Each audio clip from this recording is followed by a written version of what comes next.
Élèves de seconde, bonjour. Voici la 5e leçon sur les corps purs et mélanges. Dans cette leçon, nous verrons quelles sont la composition approchée et la masse volumique de l'air que nous respirons. Nous verrons, à travers des exemples, comment la mesure de volumes et de masse permet d'estimer la composition d'un mélange et nous profiterons de cette leçon pour faire des calculs de pourcentage. Lavoisier, chimiste français du XVIIIe siècle, est considéré comme le père de la chimie moderne, une chimie plus scientifique, avec des mesures et des raisonnements loin des méthodes des alchimistes des siècles précédents. On le voit ici avec sa femme Marie-Anne, qui l'aide beaucoup dans ses travaux. La République française le remerciera plus tard d'une drôle de façon. Le président du tribunal révolutionnaire déclarera « La République n'a pas besoin de savants ni de chimistes avant de l'envoyer à la guillotine ». Lorsque Lavoisier réalise la célèbre expérience de décomposition de l'air, d'autres chimistes, comme Priestley en Angleterre et Scheele en Suède, ont déjà réussi à isoler l'oxygène. Toutefois, ils n'ont pas su se libérer des idées anciennes et l'oxygène ne reste pour eux que de l'air modifié. Pour faire son expérience, Lavoisier utilise un fourneau. Sur une table, il dispose un cristallisoire et vient ensuite déposer délicatement, un récipient que l'on n'utilise plus de nos jours, une cornue contenant un métal liquide à la température ambiante, du mercure de symbole Hg. Le cristallisoire est lui aussi rempli de mercure et à l'aide d'une cloche en verre, il vient emprisonner un volume initial d'air, représenté en violet, de 50 pouces cubes. Ensuite, Lavoisier allume le fourneau et attend un jour entier avant de voir le niveau du mercure monter doucement dans la cloche, tandis qu'il observe des grains de solide rouge nager à la surface du mercure chaud de la cornue. Les grains rouges augmentent en nombre et en taille pendant 4 à 5 jours avant de rester dans le même état. Il en est de même pour le mercure de la cloche qui finit par arrêter de monter. Lavoisier attend 12 jours pour être sûr que la transformation soit bien terminée et mesure alors le volume final de gaz en bleu, volume final égale 42 pouces cubes. Si l'air était un corps pur, il n'y aurait aucune raison de voir la transformation s'arrêter. Tant qu'il y aurait du mercure, l'air réagirait avec pour donner le solide rouge, mais le gaz qui reste en bleu ne réagit plus. L'air est donc un mélange constitué du gaz qui réagit avec le mercure et du gaz qui ne réagit pas avec le mercure. Avec le gaz restant dans la cloche, Lavoisier peut éteindre une bougie instantanément. Un petit animal, peut-être une souris, car Lavoisier ne le précise pas, plongé dans ce gaz meurt instantanément. Pour nommer ce gaz, qui prive de la vie, Lavoisier utilise le grec ancien. Le préfixe privatif a, zo, qui vient de Zoé la vie, et il choisit d'ajouter te. Signalons que Lavoisier remarque l'analogie qu'il y a entre la respiration et la combustion, mais ceci est une autre leçon. De nos jours, nous appelons ce gaz diazote, car constitué de 2 atomes d'azote. Lavoisier a recueilli le solide rouge qui flottait sur le mercure et l'a introduit dans une nouvelle cornue. Il le fait chauffer à une température dépassant 500 degrés Celsius. Il observe l'apparition d'un gaz qu'il recueille par déplacement d'eau, tandis que le solide rouge disparaît petit à petit en même temps que des gouttelettes de mercure apparaissent sur les parois de la cornue. Il observe qu'une bougie avec une petite incandescence sur la mèche se rallume vivement à peine plongée dans ce gaz et que la flamme est plus vive que dans l'air. Lavoisier nomme ce gaz oxygène, car entre autres, il est à l'origine du goût piquant, acide, par exemple du vin qui se transforme en vinaigre.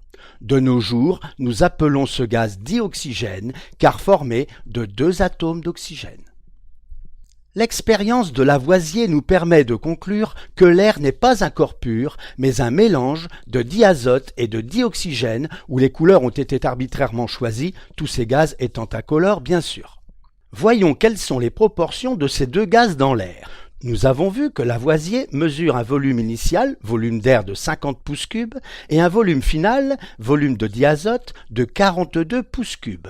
Nous pourrions calculer les proportions dès maintenant en utilisant ces volumes, mais pour rendre le calcul plus concret, nous commencerons par les convertir en millilitres. Sous l'Ancien Régime, 1 pouce vaut 2,71 cm, valeur arrondie différente du pouce anglo-saxon. 1 pouce cube vaut donc 2,71 au cube centimètre cube, soit environ 20 ml. Le volume d'air initial est approximativement égal à 50 fois 20 égale 1000 ml, soit 1 litre. Il s'agit donc d'un petit montage. Le volume final, ce qu'il reste, le volume de diazote, est approximativement égal à 42 fois 20 égale 840 ml. La différence entre le volume initial et le volume final représente le volume de gaz consommé, donc le volume de dioxygène égal à 160 ml. Faisons maintenant un peu de place, voilà. De façon générale, dans un mélange contenant des espèces A, B, C, etc., le pourcentage volumique de A est égal à volume de A divisé par volume total multiplié par 100%. Même chose pour le pourcentage de B ou de C, la somme de tous les pourcentages vaut 100%. Le pourcentage volumique de dioxygène dans l'air est égal à volume de dioxygène divisé par volume total, donc le volume d'air, multiplié par 100%, soit 16%.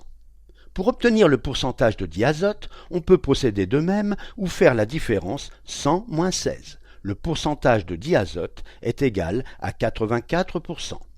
Ces résultats sont ceux de Lavoisier. Aujourd'hui, des mesures plus précises donnent respectivement 20 et 80% pour dioxygène et diazote. Autrement dit, dans un tout petit volume de l'atmosphère, on compte en moyenne 2 molécules de dioxygène et 8 de diazote, le tout étant animé en permanence d'un mouvement désordonné. Pour être plus précis, l'air est composé de 21% de dioxygène, 78% de diazote et 1% de tous les autres gaz, dont principalement l'argon. Pour déterminer expérimentalement la masse volumique de l'air, on commence par vider l'air à la température de 18 degrés Celsius environ, contenu dans une fiole de 2 litres, à l'aide d'une pompe à vide. Le scotch tout autour de la fiole permettrait de se protéger des éclats de verre projetés suite à une implosion si on cassait la fiole vide. On ferme le robinet rudimentaire en écrasant le tuyau. On éteint la pompe et on débranche le tuyau. On amène la fiole vide sur la balance. Voilà. Et on tare. On attend maintenant. Voilà. Il ne reste plus qu'à faire entrer l'air dans la fiole et lire la masse des 2 litres d'air. Voilà. On attend que la balance se stabilise. Voilà. Et nous allons lire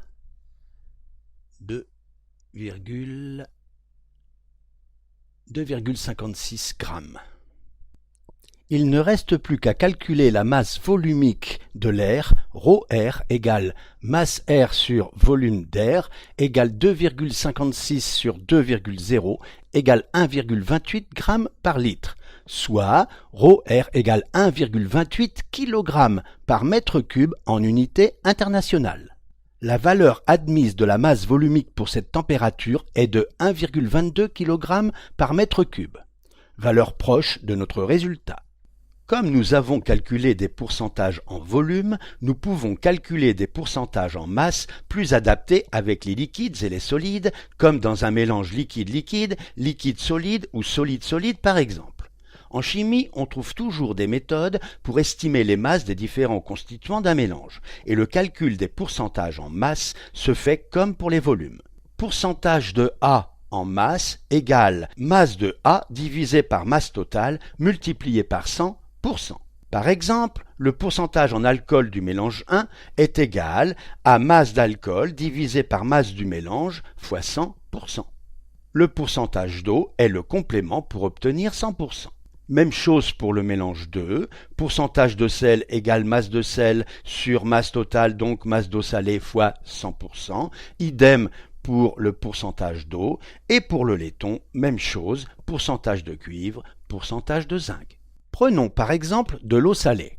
On prépare un certain nombre de fois 1 litre d'eau salée en mettant une masse de sel croissante. On obtient ainsi des solutions aqueuses de sel de différentes concentrations en masse, C indice NaCl, que l'on reporte en abscisse. Pour chacune, on mesure la masse volumique que l'on reporte en ordonnée. Attention, les unités des deux grandeurs en abscisse et en ordonnée sont les mêmes, mais les grandeurs sont très différentes. En abscisse, il s'agit de la masse de sel introduite par litre d'eau salée. En ordonnée, c'est la masse d'eau salée par litre d'eau salée. Voici les résultats expérimentaux. Les points sont alignés sur une droite. Voyons comment cette droite peut nous servir pour déterminer un pourcentage en sel dans une eau salée en provenance d'une mer inconnue. On détermine d'abord la masse volumique de l'eau de mer inconnue et on trouve ρ égale 1035 grammes par litre. On utilise la droite pour en déduire la concentration en sel, ce qui nous donne environ 54 grammes par litre. Le pourcentage en sel est égal à la masse de sel divisée par la masse totale, donc la masse d'eau salée, multipliée par 100 pour 100. L'application numérique donne 5,2%. Il s'agit probablement d'eau de la mer Rouge. Mais il faut faire attention, cela pourrait être aussi de l'eau d'une zone plus salée que la moyenne, en Méditerranée par exemple. Voilà, la leçon est terminée. À bientôt!